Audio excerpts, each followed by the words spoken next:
Hi friends, welcome to Shami's kitchen. എല്ലാവർക്കും സുഖമാണല്ലോ. ഇന്ന് നമ്മൾ തയ്യാറാക്കുന്നത് ഒരു സ്പെഷ്യൽ റെസിപ്പിയാണ്. ഉരുളക്കിഴങ്ങ് കൊണ്ട് നല്ലൊരു സ്വീറ്റ് പായസം. ഉരുളക്കിഴങ്ങ് കൊണ്ട് എന്ത് തയ്യാറാക്കിയാലും ഒരു പ്രത്യേക ടേസ്റ്റാണ്. അപ്പോൾ ഒരു സ്വീറ്റ് പായസം ആയാലോ? എന്നാൽ ശരി, ഇതെങ്ങനെയാണ് തയ്യാറാക്കുന്നത് നോക്കാം. ഇതിനു വേണ്ടിയിട്ട് ഞാനിപ്പോൾ ഒരു 3 ഉരുളക്കിഴങ്ങ് എടുത്തിട്ടുണ്ട്.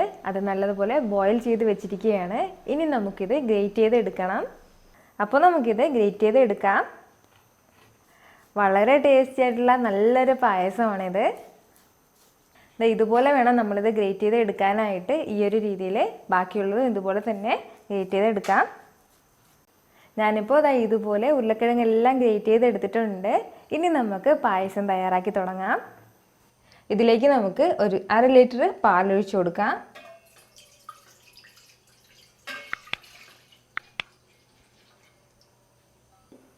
ഈ പാലൊന്ന് ചൂടായിട്ട് വരട്ടെ. പാലിപ്പോൾ നല്ലതുപോലെ തിളച്ചിട്ട് വരുന്നുണ്ട്. ഇനി നമുക്ക് ഇതിലേക്ക് നമ്മൾ നേരത്തെ അരിഞ്ഞു വെച്ചിരുന്ന ഉരുളക്കിഴങ്ങ് ചേർത്ത് കൊടുക്കാം.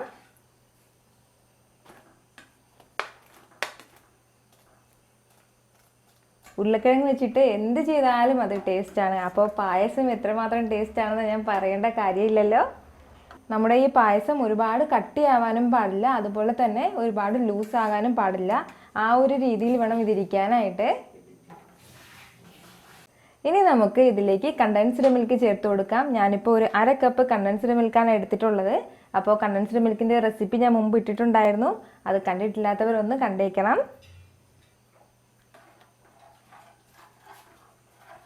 ഇനി ഇതിലേക്ക് ഒരു 1/4 കപ്പ് പഞ്ചസാര കൂടി ചേർത്ത് കൊടുക്കാം. അപ്പോൾ കണ്ടൻസ്ഡ് മിൽക്കിൽ മധുരമുള്ളതാണ്.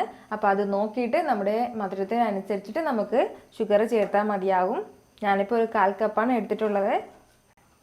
കൂടെ തന്നെ ഒരു 1/2 ടീസ്പൂൺ ഏലക്ക പൊടിച്ചത് കൂടി ചേർത്ത് കൊടുക്കാം. അപ്പോൾ ഈ ഏലക്കയുടെ പൊടി ഇങ്ങനെ ഇതിലുണ്ടാകും. അപ്പോൾ അത് വേണ്ടാന്നുണ്ടെങ്കിൽ മുഴുവൻ ഏലക്ക തന്നെ ഇട്ട് കൊടുത്താൽ മതിയാവും. ഇനി ഇത് ഒരു 3 മിനിറ്റ് നമ്മൾ മീഡിയം ഫ്ലെയിമിൽ വെച്ചിട്ട് നല്ലതുപോലെ മിക്സ് ചെയ്ത് കൊടുത്തുകൊണ്ടേ ഇരിക്കണം. മിക്സ് ചെയ്ത് കൊടുത്തില്ല എന്നുണ്ടെങ്കിൽ അടുക്കി പിടിക്കും ഇത്. അതിൻ്റെ പേരിൽ മിക്സ് ചെയ്ത് കൊടുത്തുകൊണ്ടേ ഇരിക്കണം.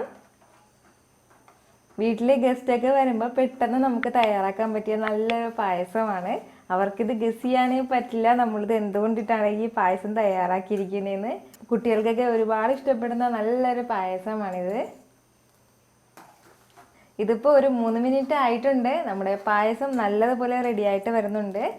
ഈ ഒരു കൺസിസ്റ്റൻസിയിൽ വേണം ഇതിരിക്കാനായിട്ട്, ഒരുപാട് കട്ടിയാകരുത്. ഇനി നമുക്ക് ഇതിലേക്ക് ഒരു പിഞ്ച് ഉപ്പ് കൂടി ചേർത്ത് കൊടുക്കാം. സാധാരണ നമ്മൾ പായസം വെക്കുമ്പോൾ ഒരു പിഞ്ച് ഉപ്പ് ചേർക്കാറുണ്ട്. അതുപോലെ തന്നെയാണ് ഇതിലും ഒരു പിഞ്ച് ഉപ്പ് ചേർത്ത് കൊടുക്കണം. ഉപ്പ് ചേർത്ത് കൊടുത്തെന്നും പറഞ്ഞിട്ട് പാല് പിരിഞ്ഞൊന്നും പോകില്ല. അപ്പോൾ ഇത് ഇത്രയും മതിയാകും. നമുക്കിനി ഫ്ലെയിം ഓഫ് ചെയ്യാം. ഇനി ഇത് മാറ്റി വെച്ചതിന് ശേഷം നമുക്ക് നെയ്യിൽ അണ്ടിപ്പരിപ്പും മുന്തിരിങ്ങയും ഒന്ന് വറുത്തെടുക്കണം. പാനിലേക്ക് ഒരു 3 ടേബിൾ സ്പൂൺ നെയ്യ് ചേർത്ത് കൊടുക്കുകയാണ്. കൂടെ തന്നെ കുറച്ച് കാഷ്യൂനട്ട് കൂടി ചേർത്ത് കൊടുക്കാം. കാഷ്യൂനട്ടും കിസ്മിസും കൂടി ഒരുമിച്ച് ചേർക്കരുത്, കാരണം പെട്ടെന്ന് കിസ്മിസ് കരിഞ്ഞിട്ട് വരും. കുറച്ച് സമയം വേണം നമ്മുടെ ഈ കാഷ്യൂനട്ട് നന്നായിട്ട് ഫ്രൈ ആയിട്ട് വരാൻ വേണ്ടിയിട്ട്. ഇതിപ്പോൾ നല്ലതുപോലെ റോസ്റ്റായിട്ട് വന്നിട്ടുണ്ട്. ഇനി നമുക്ക് മുന്തിരിങ്ങ ചേർത്ത് കൊടുക്കാം. അണ്ടിപ്പരിപ്പ് മുന്തിരിങ്ങയെല്ലാം നല്ലതുപോലെ ഫ്രൈ ആയിട്ട് വന്നിട്ടുണ്ട്. ഇനി നമുക്കിത് പായസത്തിലേക്ക് ചേർത്ത് കൊടുക്കാം. ഇത്രയേ ഉള്ളൂ, നമ്മുടെ പായസം നല്ല സൂപ്പറായിട്ട് റെഡി ആയിട്ട് വന്നിട്ടുണ്ട്. അപ്പോൾ നിങ്ങളിത് ഉറപ്പായിട്ടും ട്രൈ ചെയ്ത് നോക്കണം. നിങ്ങൾക്കിത് ഇഷ്ടമാവും. ഈ വീഡിയോ നിങ്ങൾക്ക് ഇഷ്ടമായ ലൈക്ക് ചെയ്യാനും ഇത് മറ്റുള്ളവർ കാണണമെന്ന് ആഗ്രഹിക്കുന്നുണ്ടെങ്കിൽ ഷെയർ ചെയ്യാനും പിന്നെ സബ്സ്ക്രൈബ് ചെയ്യാനും മറക്കരുത്. വീണ്ടും നല്ലൊരു റെസിപ്പിയുമായിട്ട് വരുന്നതുവരേക്കും ബൈ ഫ്രം ഷമീസ് കിച്ചൻ.